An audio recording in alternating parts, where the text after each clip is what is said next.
Hey there, I'm Gabriel Morris, author of Following My Thumb, A Decade of Unabashed Wanderlust, which chronicles my adventurous travels throughout the 1990s with 26 different travel stories. If you're looking for some interesting and exciting reading material, feel free to check the link down below the video here to the book available on Amazon.com. So in this video then I'm going to tell a travel story of mine from Egypt. I was in Egypt for 3 weeks in the fall of 2009 and had a really awesome trip. Traveled, went to the Great Pyramids, of course.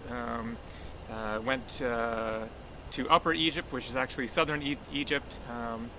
Saw the Valley of the Kings and the Queens at Luxor. Explored the Western deserts, and eventually ended my trip. Ended up back in Cairo, where I was flying out back to Greece.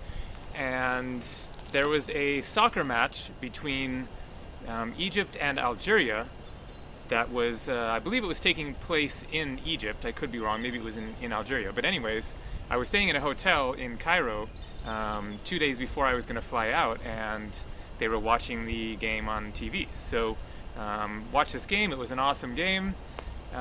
Egypt won.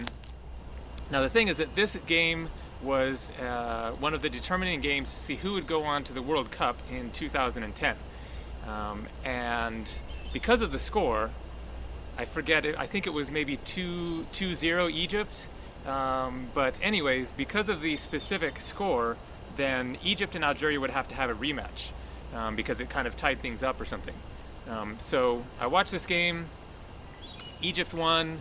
It was crazy celebrations in the streets, and at the end of this video then I'll post some of the footage that I got of the just wild celebrations outside my hotel that night, of just masses of people going crazy. So it was an awesome game. Egypt was all happy, and then I flew out 2 days later, but then they had their rematch. So there had to be a rematch between Egypt and Algeria, and whoever just won this game, period, would then go on to the World Cup. And Algeria won. And it was mayhem in the streets of Cairo. It was the exact opposite. It was like riots and outrage. I don't know if there was actually a dispute in the game of any kind. I don't think so. I think they were just pissed off that they lost. And there were major ramifications both in Egypt and in Cairo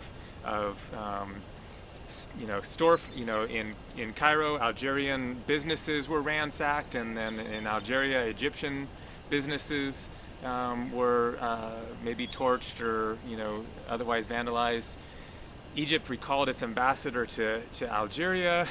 A major telecommunications company of one or the other hit the other country with this massive fine or something. It was just like all this crazy stuff happened as a result of this soccer game.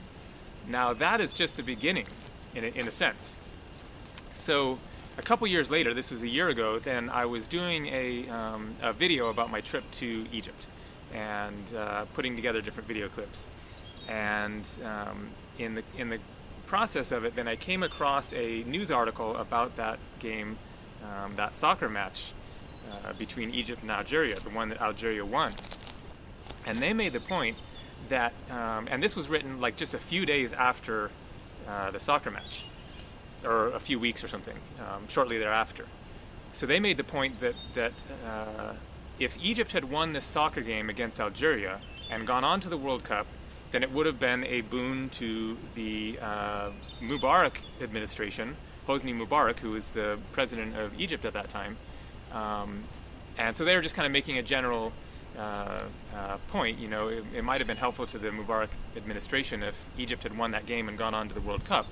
Little did they know, when they were writing this article, that a year later there would be a major revolution in Egypt, and Mubarak would be overthrown. Riots in the streets and all across the Middle East. So imagine, take the point that they were making one step further. If Egypt had won that soccer match and gone on to the World Cup, it would have been a boost to the Mubarak administration. There would have been all this national pride. Everyone would have been focused on the World Cup later that summer. However Egypt did in it, anyways. people would have been rallying around the Egyptian soccer team, perhaps the revolution would not have happened if this had been the scenario instead of Egypt losing, because there would have been this national pride. You know, it was only 6 months later, or it was a year later, but it would have been 6 months after that World Cup that the revolution happened. That very well could have tipped the scales in terms of Egypt not being in a mood to revolt against the administration that had been prevailing when they went on to the World Cup. So who knows, just a interesting possibility to consider, that a soccer match could have actually determined the fate of an entire country and really changed things for them politically one way or another. Who knows? So there you go. Just something to think about. And so I will go ahead and post some of that footage from the soccer celebrations after the game that I watched. And if you're looking for some good reading material, go ahead and check the link down below to my book, Following My Thumb. Thanks a lot for watching. Take care.